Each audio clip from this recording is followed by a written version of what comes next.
Well, good morning, everybody. Welcome back. My name is Joel Rensberger. I'm the Vice President of the Board here at Mobilize Frederick. Thank you again to Hood College for letting us stage our event here. To those of you who couldn't join us yesterday, welcome. Mobilize Frederick, we seek to advance economic vitality, equity, and human health by promoting innovative local solutions to the climate emergency. Please note this summit is attended by government officials, by agencies, by the public, by businesses, and by non-governmental organizations. This is the collaboration around the new climate economy. Thank you for taking your time on a Saturday. Please consider joining our movement. You can be a donor, you can be a volunteer. If you're a business, consider perhaps partnering with Mobilize. You might be able to grow your business. Our keynote speaker this morning is the business manager of the International Brotherhood of Electrical Workers, Local Union 24. He started as a trainee in 1985 when I was 10. He became a journeyman wireman in 1991. Today, he represents 2,250 members from Frederick all the way to Ocean City. Please join me in welcoming Mr. Mike McHale. Good morning, everyone. I want to thank Karen for having me here. I want to thank everybody for joining me this morning at 9 o'clock in the morning on Saturday. This is going to be more of a discussion so much as more than a keynote address.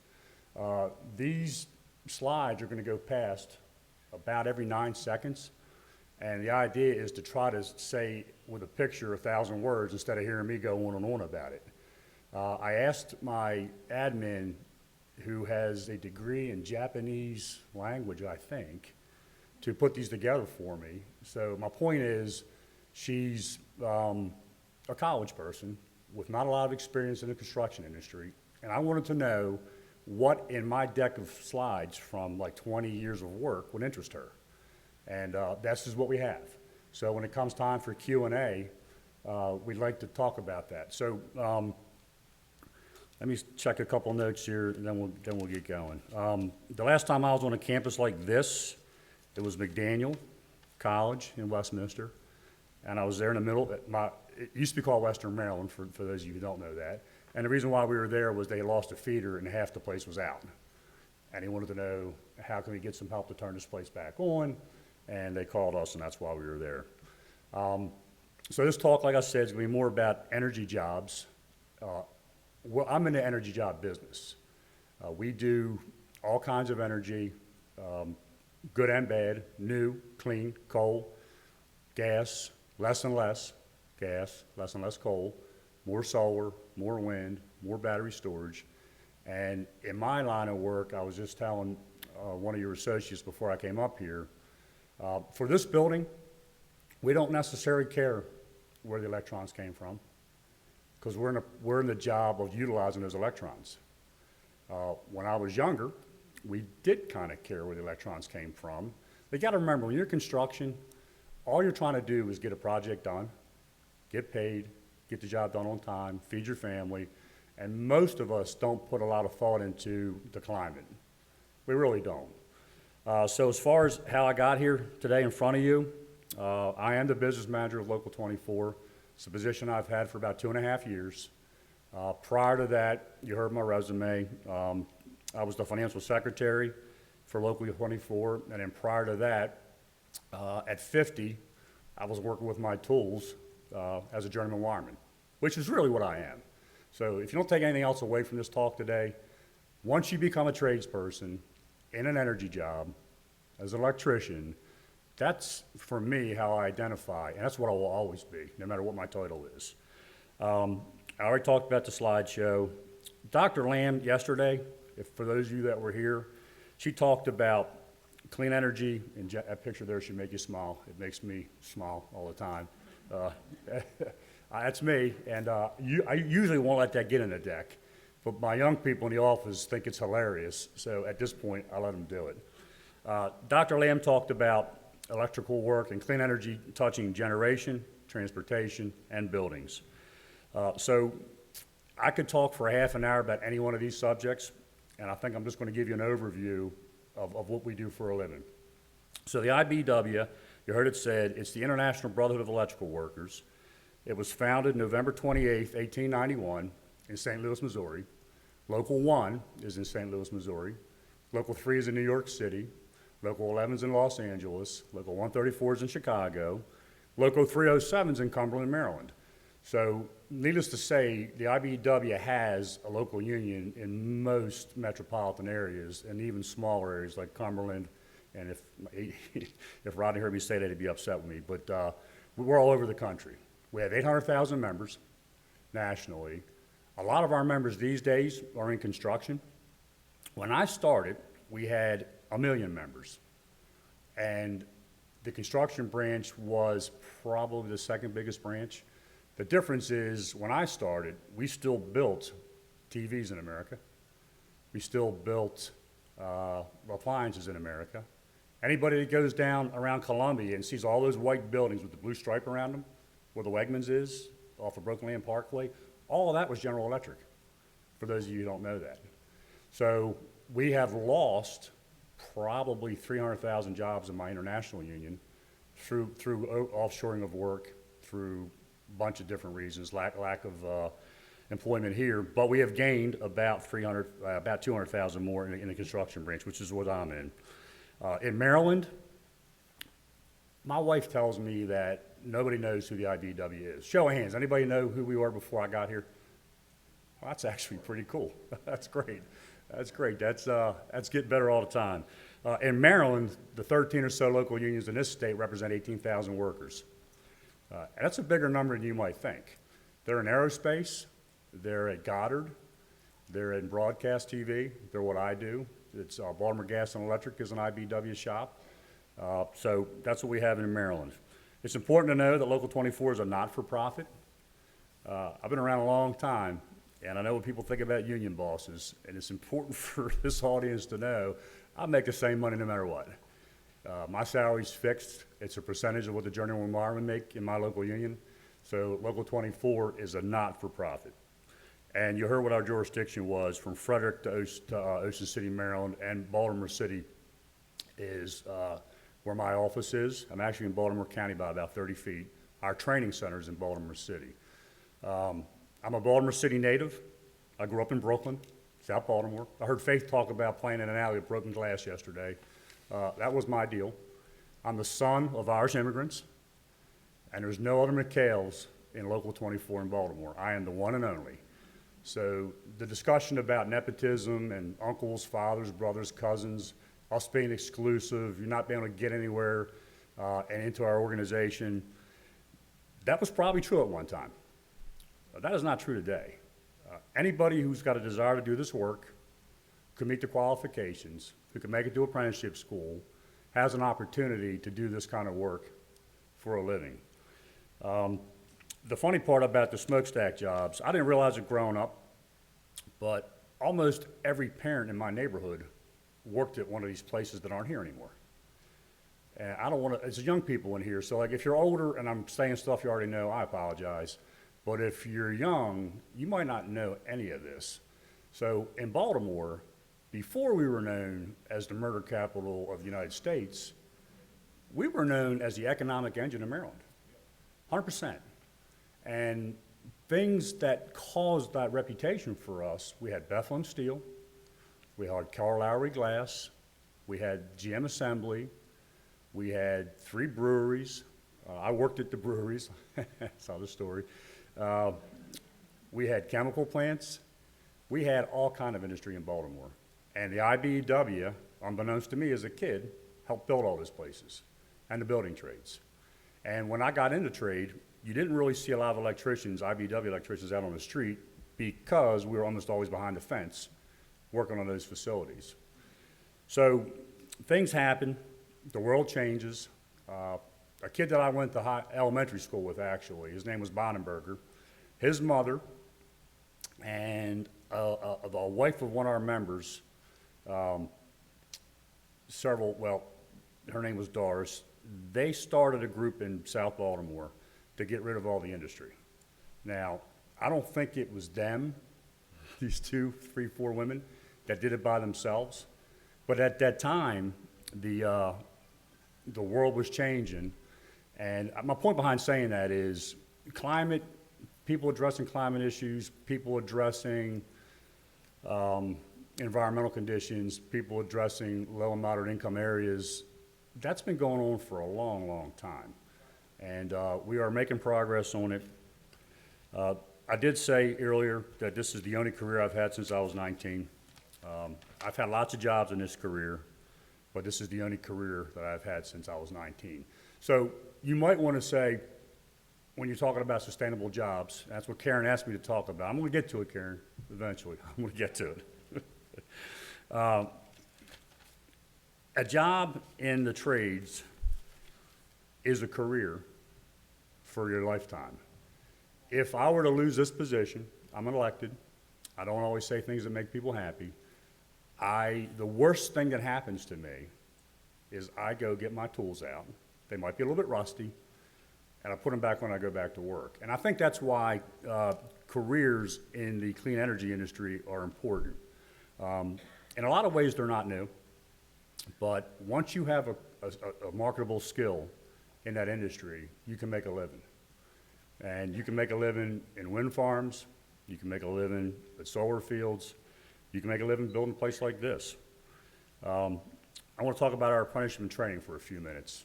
And again, I could talk about that for hours and hours. Our training center is located on 2699 West Patapsco Avenue, is in District 46, just inside the city line.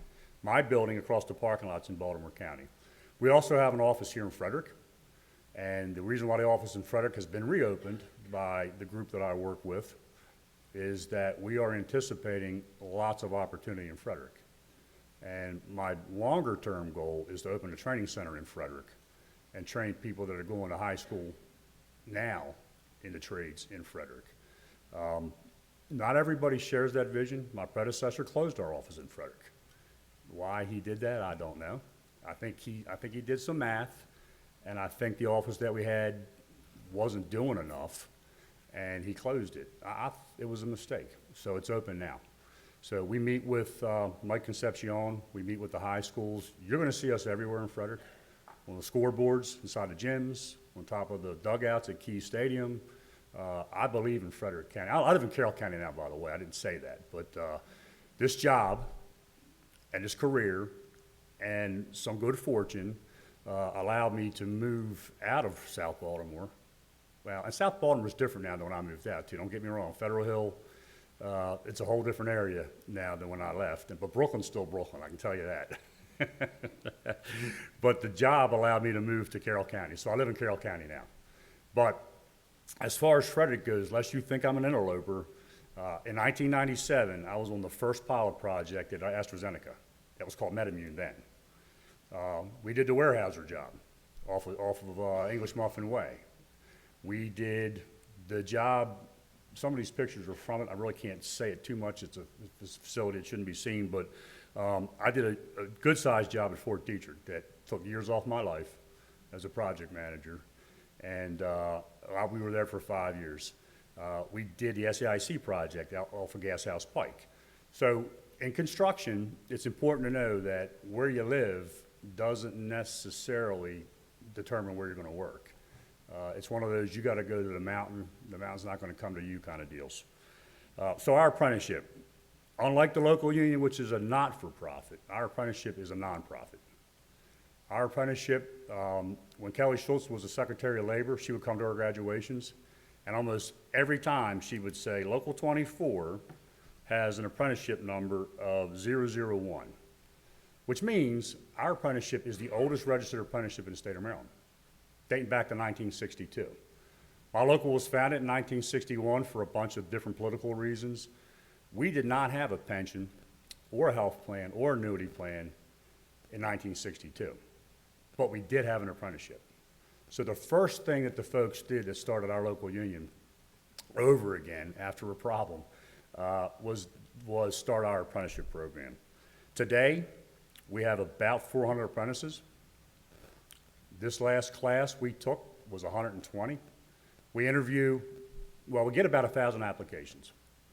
And out of 1,000 applications, a certain percentage don't give us their high school transcripts. They don't give us their driver's license. They don't go to take the drug test, which is part of our deal. They don't take the aptitude test. So that 1,000 gets melted down to about 500. We interview 500 people. It's a voluntary committee made up of labor and management. We meet 3 nights a month. We get a chicken sandwich out of the deal when it's all over with. And we interview young people and old people and career changers for a place in our apprenticeship. We took 120 apprentices this year. With the benefit of hindsight, I should have taken 140 because we have that much work coming. Now, what's happened in Frederick, just so you know, a contractor that's domiciled in Bowie that we've been talking to for years decided to open up a shop here in Frederick. It's 85,000 square feet, and what they're doing in that shop is prefab work. So the construction industry is changing. You don't have time to wire this light or any of these lights one at a time like we used to. Now they all gotta be done ahead of time. And everybody's rush, right? And I kinda call it the Amazonation of the world. Like if you have enough money and enough time, you can get a computer overnight from Apple. You can get your toothpaste from Amazon in like 2 hours. And that kind of thing's affecting most industries, and it's affecting ours as well. So that shop is here in Frederick, which will help support our training center, provided we can get a few more things to fall our way. Our training director was in my apprenticeship class, so he's got gray hair too. And I've known that person for going on 39 years.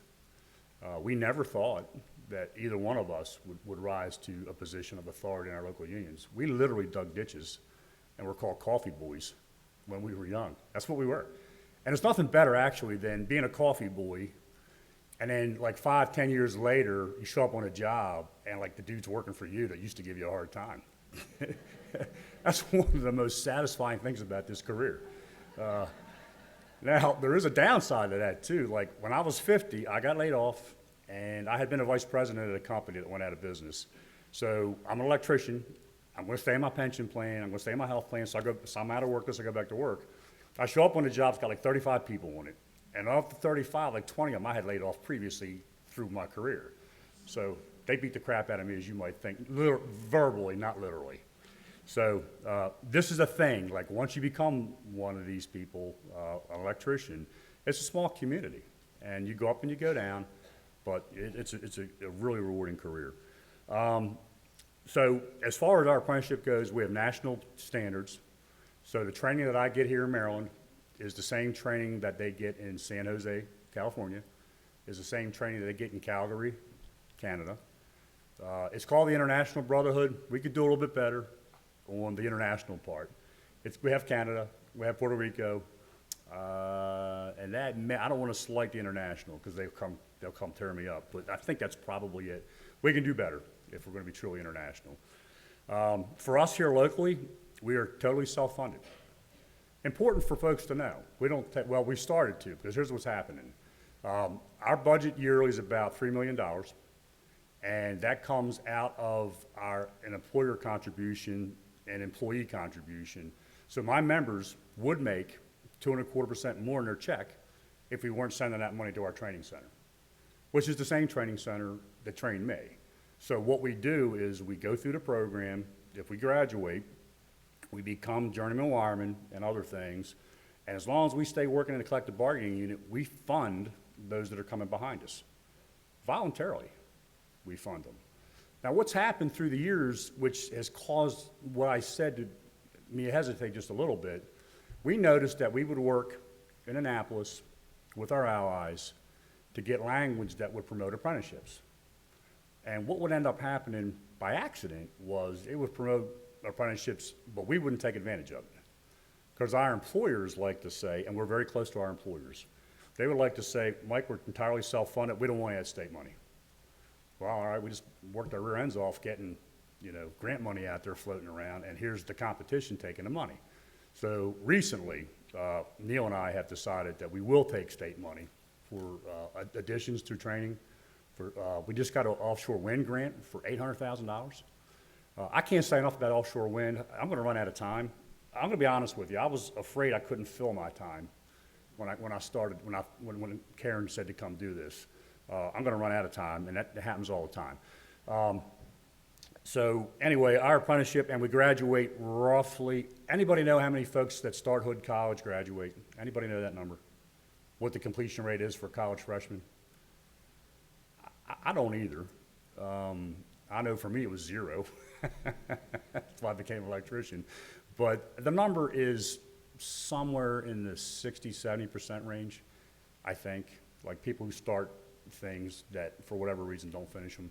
In our apprenticeship, we graduate about 60% of the folks that start, which the MATC, the Maryland Apprenticeship and Training Council, tells us is very good. I do think that our rules, if you fail 3 tests, we throw you out. If you have a dirty drug test, we throw you out. If you don't go to work, we throw you out. And I can tell you as a 19-year-old, I was not the most responsible young adult. I was smart enough to keep my nose clean where it really mattered, which was school and work, because like this was it for me. I was going to be doing something, and my mother and father were not happy when I became an electrician. That's a whole other story I was going to cover, but I skipped it. So our graduation rate is about 60%. What we try to do now with people is we have an alternative program that if they are skilled at this, and maybe they're having trouble with books, the book work, maybe they're having trouble at home, we try to make it so they can stay in and continue working while they work on whatever the issue was. We have to do more of that. I have a tremendous amount of opportunity in low and moderate income neighborhoods that we have traditionally not sought out. I wouldn't say that we've excluded people. We just haven't gone out of our way to find them. And that's a mistake.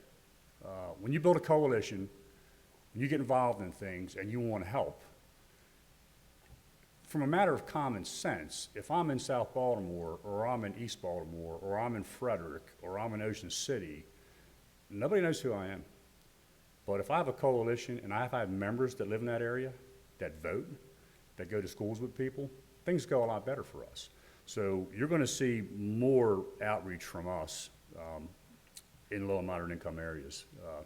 And that's going to mean, so one of our apprenticeship things I didn't mention is you got to have a driver's license, you got to have a car, and those are the biggies in a high school transcript or a GED. If you have those things, you can almost always get in, provided you interview well. The issue is, I know people in Baltimore City now, and in Frederick County, and in New York City, that don't own cars. So like if we have people that are educated, going to college track folk, professionals, and they don't own cars, I probably got to look at that a little bit different to figure out how can I get a young person. I mean, you need a car in our business because not all these jobs are on public transportation. That's kind of the issue. But I think what we can probably do is like hold that requirement off for a year and maybe have this person go to work. Maybe have this person get some wraparound services. Maybe have this person save some money and then get a car and then off to their life. That's a real change for what unions do, not building trade unions anyway, I should say. I'm not speaking for any other union. I'll speak for the building trade sorta, but I'm only speaking for Local 24. I'm not speaking even for the whole IBEW. You may have a great experience somewhere and a horrible experience with me, or vice versa, but what we can do a better job of is helping people get these careers and stay in them. So I had a whole list here of jobs of the past. I've already said them, so I'm gonna let that go. Mike O'Connor, yesterday, as he was closing this thing out right before County Executive Fitzwater, he talked about, and I'm sitting right there, and I got a knot in my stomach trying to figure out how I'm gonna do like Jessica and Mike did and keep your attention. And I did write down careers, not jobs. And I've said it like 8 times so far, right? Careers, not jobs, careers, not jobs. That's what we're talking about here. I have a friend, and I asked them what I should say. And, there's a notion out there that we have a worker shortage. I'm not experiencing a worker shortage in Maryland. They got a worker shortage in Columbus, Ohio, because they got a chip plant, thanks to the CHIPS Act, and they've got a bunch of data centers, and they're probably 2,000 electricians short. There's other issues. My sister local in Washington, D.C., Local 26. This is like we got a sibling rivalry kind of thing goes on here, 24 and 26. We're 2 numbers apart. I can tell you this, like Baltimore had 1,600 members in 1985, 87. Local 26 had about 1,800 members in that time. And 2 things happened. Like the deindustrialization of Maryland happened. We barely got through it in my local. We had to change everything we do. And Local 26 maintained their government work, and they got tons of work in Northern Virginia. Good, better, and different. I'm not here to be provocative. I don't want to be provocative. I want to build relationships. I want people's phone numbers. I want people to call me if they want help. But in the ensuing 25 years, my membership's 2,260. Theirs is 12,000. 12,000. And there's a formula in economics, and I don't know what it is exactly. There's smart people in this room. They can tell me. Somebody can. But you get more by scale. And it's not much scale to get you 30% more. So like my working dues, what my members pay, they pay my salary, is 4% of gross. In Cumberland, it's 6% of gross. In Washington, D.C., that local, it's 2% of gross because they have so many more members paying in.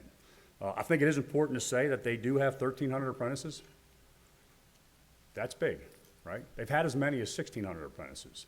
So we don't have a worker shortage in my industry. What we have here, for me to grow our local, is a jobs shortage, a good job shortage. You talk about good jobs, you talk about jobs, in my opinion, with pensions, with health insurance, with a decent wage scale. And construction can be, not always, there's good employers everywhere and there's bad employers everywhere. Every industry you think of has good and bad employers. But construction is a relatively easy field to exploit people in, especially if you have folks that are making a living with their bodies, which is how I started. And that was a deal I made, right? Like they were making 16 bucks an hour in 1985, and my prospects were nil. So I said, make me an electrician. And that means you're gonna work in the cold, you're gonna work in the hot, you're gonna do this, you're gonna do that. That's fine. But because I'm an IBEW electrician, I have those things I'm talking about. What we really need your help with in the climate movement is remembering that these jobs should be good paying jobs. And they don't have to be union. I'm not gonna use that word a ton. You know what I am. I mean, I've told you here for the last 30 minutes what I am and what I believe in essence. But when we talk about the jobs that we've lost in this country, the General Motors, the Bethlehem Steels, the Carl Lowry Glasses, those were all good paying jobs. And there's some of us in here old enough to remember, and some of us have read it in history books, but those jobs weren't good paying jobs because capital was fine with them being good paying jobs. They were good paying jobs because of violence. And I'm not advocating violence, but like there were struggles for decades to get those jobs to be good paying jobs. Now we're in a situation where those jobs are gone. Baltimore has a lot of issues, and I think a lot of those issues are job related. I really do, it's my belief. I have a friend that tells me nothing stops a bullet like a job. And what we have to do while we're trying to build this clean climate economy is remember to try to have these be good jobs. Not everybody's going to go to college. I have 2 children, both of them are college graduates. As a matter of fact, both of them are smarter than me, way smarter than me. And, but neither one of them can do electrical work. My point is, I think there's a place for everybody in society doing things if we look out for everybody. The last part that I have here is what I hope for. And so I'm standing here. Is my time okay? Whoever's keeping track. Somebody yell if I talk too long. Oh, is that right? Okay, Q&A then. We'll make sure we do the Q&A then. So, and I hope these things, part of the goal of that is to show you, everybody, that clean energy work for me in the building trades, a lot of it is just work. It's what we've been doing for 130 years. It's just work. So, there is some things that are different. So what I think we need to do, what I need to do a better job of, the reason why I'm standing here in front of you today, Karen asked me to do this, and Karen, I've known you for 3 months. I don't know where she went, but she's up here somewhere. I've known Karen for 3 months. I met her on the data center work group. She's one of the co-chairs, and C.E. Fitzwater allowed me to serve on that board. And she asked if we would be interested in sponsoring this, and we are, obviously. She asked if I would be on a panel, and I am, later today. And then, like, she asked if I would be a speaker. And I'm an electrician, I'm not a speaker. That's no shit, pardon my French, but I'm not. And I've done really good so far, too. By the way, that's what happens when water gets into a 15 kV bus duct. And that there, I was involved in every one of those jobs. So it's a risk for me to come here. It's scary. You don't know the audience. I've been around long enough to see some of the debates about climate. And part of why I'm here is, you know, I believe in helping the planet. I do. I have grandkids. I believe in trying to help the planet while we're having good jobs. I believe that not every conversation is going to be easy. If you notice on the work group, if anybody follows that, I say very little.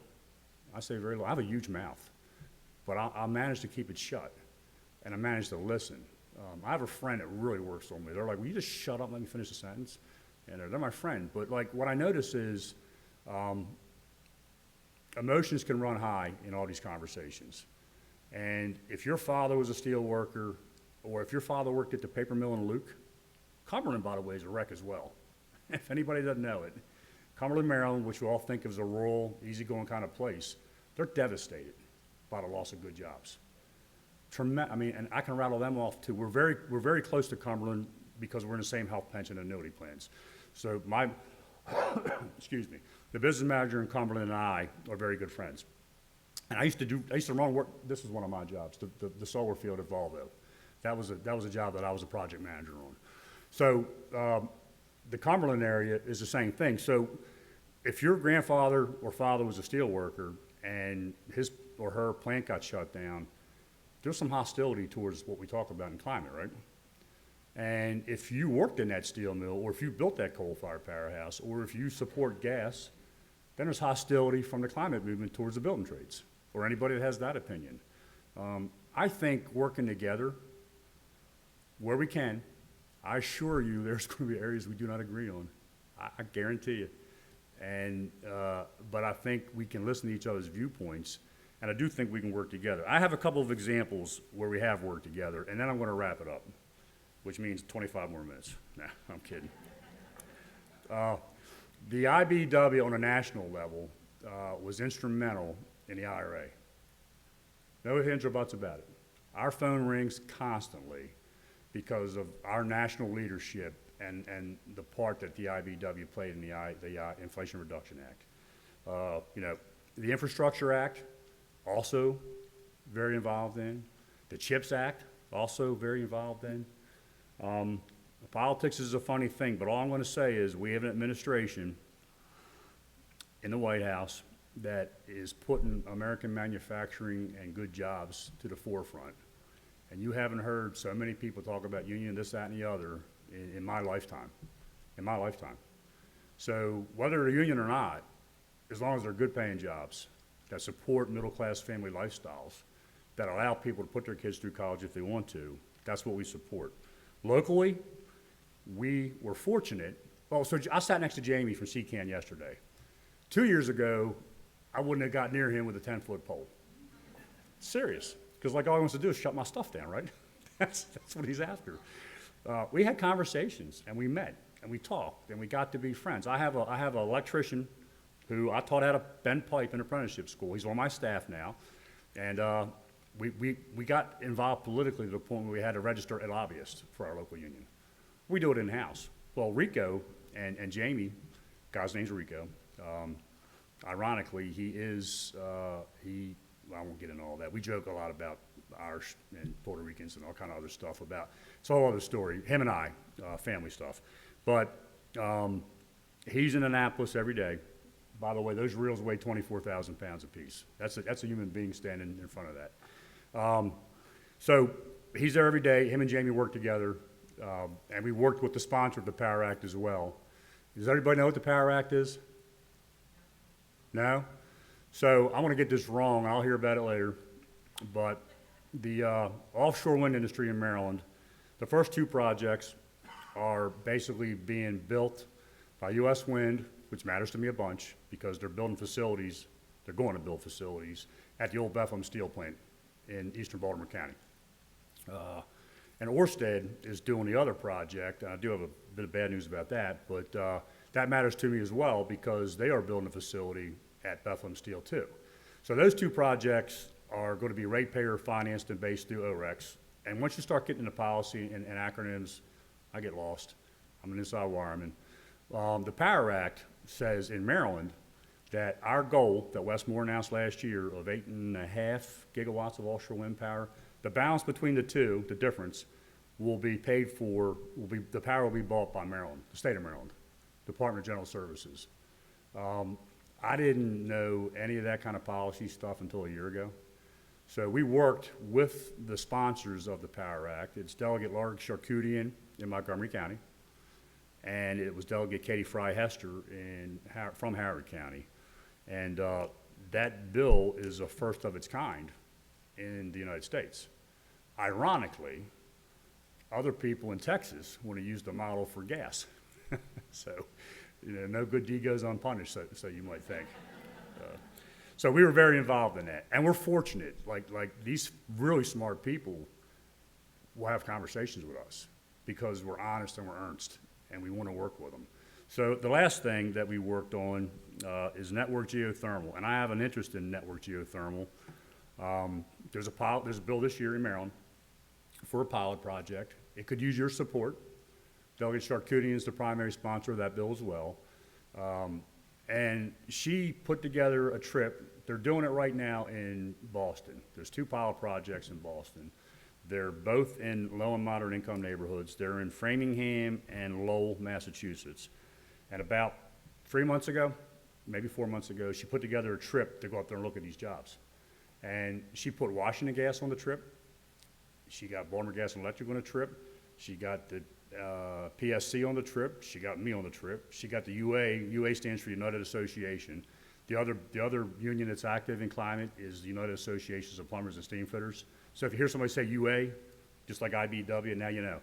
And we went up there and we looked at these projects. And what's really interesting in Massachusetts, which Maryland is, depending on where you're standing, Maryland could be like New York City a little bit, or South Carolina.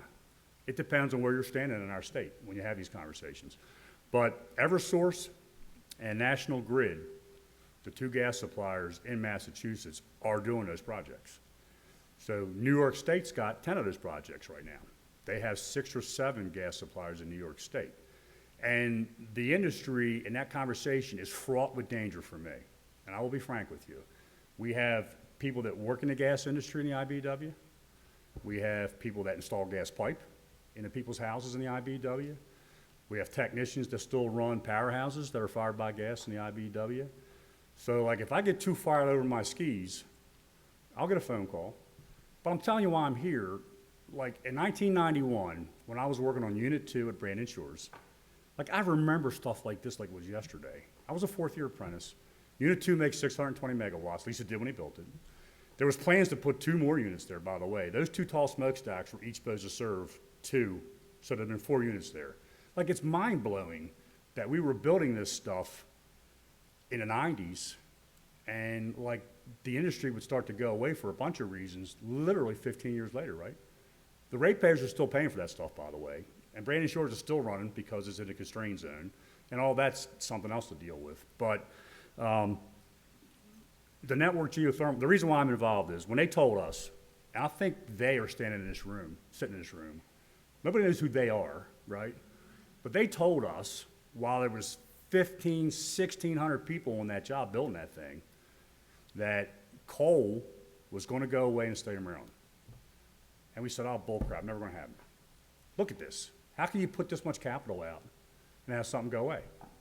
Well, I'm here to tell you, as a 58-year-old business manager of a local union, it's gone in Maryland for a bunch of different reasons. Not all of them you guys. Some of it economics. And when I say you guys, I'm you guys too. I'm not trying to be, again, inflammatory. But I'm being told today that gas is going to take the same path. Well, I am. And I would be a fool and a poor leader if I didn't know what I know about coal and ignore gas and what's going to happen. So these network geothermal systems are an opportunity for the UA. Again, the IBEW, like that, the network geothermal system is going to have a pump house, going to have some motors in it. The way we build stuff now, it all comes in on a skid. We run one pipe to it with a feeder in it, done. That used to work, all be done on a job site, by the way. That's the constraints on our industry. But there's not a ton of work for us in network geothermal. But the sponsor of the bill says to me, how can I help you get work in network geothermal? I was like, geez, I don't know. I haven't got a clue. She says, well, what about inside the houses that are getting electrified? And I said, we don't normally do housework. She says, we ought to think about doing housework. Wow, man, mind blowing, right? So I started thinking about it. And why don't we do housework? Just because we never have, or we haven't done it for 35 or 40 years. But these houses are in low and moderate income areas. You got stoves, you got furnaces, you water heaters, and if you make them electric, then you have to have your service up, right? So a couple things we're doing moving forward, and like I said, I can drone on and on and on, but I gotta leave time for, you said 10 o'clock? All right, so we'll leave time for questions. We helped Green and Healthy Homes Initiative with a grant. They wrote it, we just put our weight behind it and wrote a few letters of support. They get the grant, and then I say, oh crap. Now what am I going to do, right? You're like the dog that caught the car. Like, you do this stuff, and you're like, holy smokes, now we got it. So what we did, and I'm so grateful for this, I have a young staff. When I say young, for some of you, it's going to be old, but for others of you, it's going to be young. My staff is on average about 38 to 40 years old, all electricians. And the admin staff, the lady that helped me with this is wonderful. But my staff started making phone calls. And they called our employers that might be interested in doing. And the things are a little bit different, like the Green and Healthy Homes Initiative, they do support good paying jobs. They want a relationship with contractors that can do the work. They want people who are going to show up and do the work. So the money is not the same issue as it is when you see a bunch of townhomes being built that I cannot compete in. Like, we just can't compete in townhome construction, electrical wiring. So we have 5 houses. If I come back next year, if Karen has me back, I'll tell you if we got 5 or 0 next year or more. But we are doing 5 houses as part of that Green and Healthy Homes Initiative fit out work. And what I learned in Boston is that a few people that are dedicated, that work hard enough, that build coalitions, can make a difference. We are doing a contractor startup class, and we're hoping to get some of our minority members to get started in that and start in the residential market. So I kind of went on and on. I could go on for another 2 or 3 hours. If you, yes, sir. Well, no, I was just gonna say, I think take Q&A. I'm gonna, yeah. And that's the thing, like my business manager's report at the hall, we meet once a month, and it's supposed to last, like, the guys want to get in and get out. They want to go to the bar, right? That's not true. They want to go to the gym. They're doing yoga, all that kind of stuff, right? Matter of fact, they're doing hot yoga from geothermal heat. But it's a funny thing, because like once I get started, I have a hard time stopping. But I'm going to stop. I'm going to stop. I will say the word opportunity is somewhere in the slides I've seen over the last 2 days. And I can't tell you, I think there's a tremendous opportunity for all of us to work together. Now you've met your first union thug, right, standing in front of you. That's a joke. I'm not a thug. Some of the things you see here are going to happen on every job. I thought it interesting for young people to see what a manhole looks like. Like, you walk on it all the time. That particular job has 100 of them. That is one of my best friends in the trade who passed away about 10 years ago now. Not on job. He got sick. But that's what the slides are for. So at that, I'm going to stop and take Q&A. And thank you so much for your attention. I appreciate it.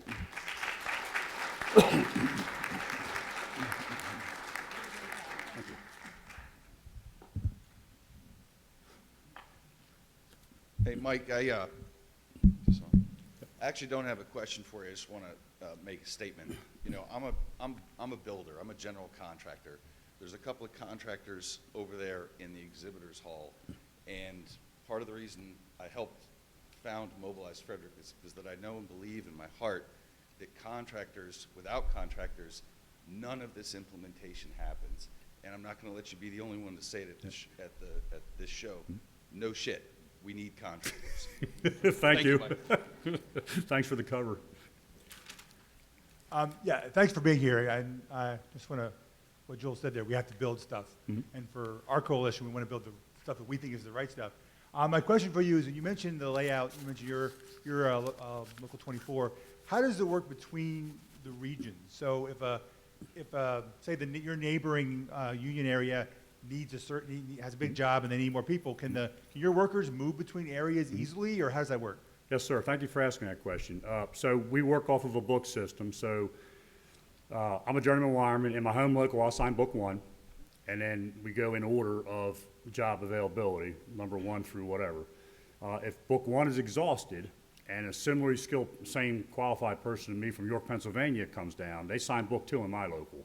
So then what that means is once book 1 goes to work, then we go to book 2. What's really cool about our system that most people don't realize, we're in a multi-employer pension plan. So if I'm working in Kalamazoo, Michigan, I don't know why I said Kalamazoo, it just sounded right. My pension, my health, and my annuity plan comes back to Baltimore. So I don't have to worry about losing my vesting or starting to vest all over again. So it's entirely portable, but that's exactly how it works. Thank you for the question. Yes, sir. Mike, thanks a lot. First off, I appreciate you taking Q&A since I pestered you twice on it. And I just want to say one of my best friends just retired as the head of SEIU in Montgomery County, so I really believe in good paying jobs. I got a question for you, and it's actually about good paying jobs. I live in a neighborhood where most of my neighbors are Hispanic, and the guy next door is Guatemalan, and they do sheetrock, and you know, they get laid off a lot. I mean, they don't always have work, and I've often thought they're pretty bright. You know, they work on cars and do other stuff. They seem pretty skilled. What's the situation with, I know the younger guys, the second generation Hispanics in my neighborhood all speak English well. The parents do not necessarily. So what's the situation on entry of Hispanics into the building trades? I don't know how to phrase that exactly. That's a good question. It's and its answer is direct and honest. In the electrical world, if you're in LA, there's a lot of Hispanic workers in LA. If you're in Baltimore, we're working on it. And it varies amongst trade too. So the insulators, there's actually a trade for insulation. There are a lot of Hispanics. The roofers have a lot of Hispanics. The laborers have a lot of Hispanics, if I'm saying that word correctly. So there's opportunity for them. We have to do and I don't lay awake thinking about this, but I think about it going up and down the road. Didn't catch that. I Say say that again. we have to do a different kind of job. So like I don't lay awake thinking about this, but I do think about it. I have to find a Hispanic organizer for my outfit. And then I have to overcome some bias that my existing membership might have. And then add to that, I have to get a Hispanic speaker at my fund offices. So we're working on it. You gotta be really, because you never want to insult anybody, and that's not what I'm trying to do. But there are a ton. My salvation among, like this works part of it. The other part of it is organizing a Hispanic worker. Because as God is my witness, the Irish worker didn't have a chance for a while. The German worker didn't have a chance for a while. And all that stuff's already happened. And the Hispanic worker, they're gonna be just like everybody else in the generation. So if I want them to belong to the IBEW, I gotta get moving. Great, thanks a lot. Let's do some yoga together and drink kombucha, and we'll talk about this some more. Good morning. Good morning. I'm Katie Nash. I'm one of the city council members here in the city of Frederick, and I understand exactly what you say, that when Karen starts asking you to do things, you just generally do them and trust her brilliance. And so I really appreciate her brilliance in bringing you here today, because as a very, very pro-union elected official, but also I'd like to say one of the more pro-climate elected officials, I don't feel like they're in conflict at all. I think that's all bullshit, excuse me. But See how I bring the language skills of the whole room down by right, standing there. I know. You opened the door for me, I took it. Thank you. I just want to let you know, I do appreciate the investment that you're making in Frederick. We want you here. I really want that training center in the city of Frederick. But I just think it really shows your commitment being here today, and you are most welcome, and I just wanted to say thank you very much. Well, thank you very much.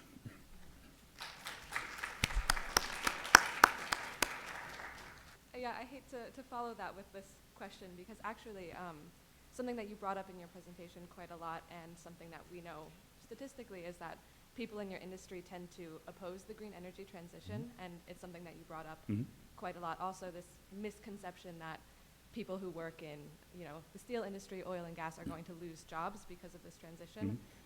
But we also know from research that that's actually not the case, that plenty of green jobs will exist. And you gave great examples as well, solar, wind, geothermal. So I'm curious, what is your union doing to educate the workers in the IBEW about this transition to try to advocate in favor of clean energy? Is anything being done? Yes, there is, and thank you for the question. So what we are doing, and I have the list of jobs that we do, like battery storage. Obviously, I do windmill work, solar work, so we do those jobs. We encourage people. This country, frankly, is so fractured right now over ideology. Depending on where you stand, it's terrible. And our members, I'm not gonna lie to you, a fair amount of our members are looking to blame the other for anything that bad happens to them, right? Instead of just like stuff happens. So what we are doing actively is every chance we get an opportunity to highlight a good clean energy job, we do. I sat on the solar tax incentive workforce at the MEA in Maryland. I told my members that by us being there, we were able to do something towards good jobs. So we're doing all that kind of stuff. I have learned that there used to be a saying, and this is not directed at anybody in this room, and I gotta watch how I say these things, but like, never try to teach a hog to sing, because all you do is annoy the hog and waste your time.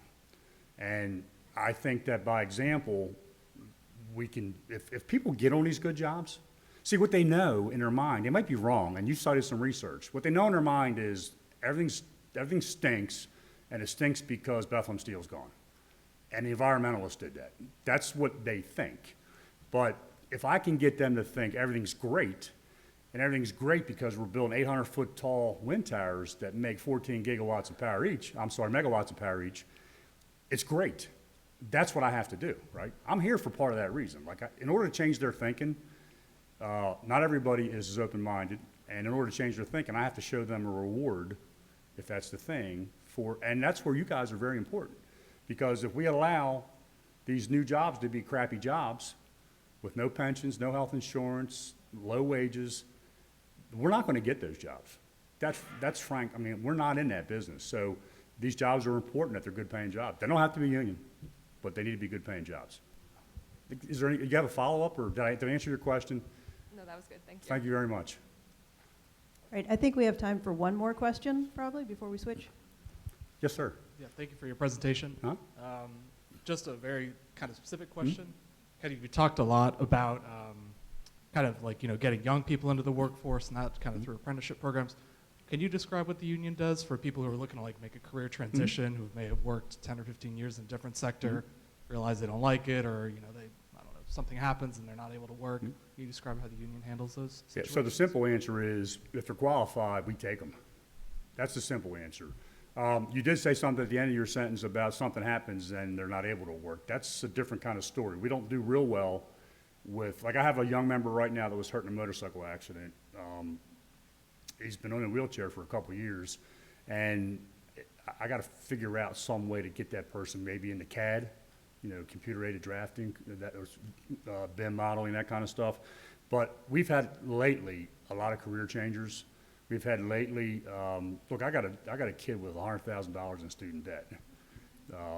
And it wasn't for tuition. It was for living expenses where she went to school. I got another kid with $30,000 in student debt. And so anybody that changes jobs, and I'm going to tell you something else, to be more frank about it, people who have writing skills, who can use Excel, who can run a computer, like, everybody assumes, and Karen, I'm sorry if I take too, but everybody assumes every young person out there can run an Excel spreadsheet. That's not true. I'm shocked when I see it. They can run the hell out of a phone, right? So in our business, what seems to happen is a person with a degree, I'm not going to tell you they got an unfair advantage, because they have to use a spot of pot just like me, and they might not want to do that. But if they get in, they go through the apprenticeship, we find out that they can write a letter. We find out, thank you, we find out that, where have you been my whole life with that? She's got the numbers of how much time you got. We find out that they do well. they just got to get through. On occasion, we have some people that are like, this isn't for me. But if they're changing careers, this is a good chance for them, and they'll probably do better on a management track if that's what they want later on in a career. Thank you very much. Yes, sir, thank you. I think I'm done. Thank you very much.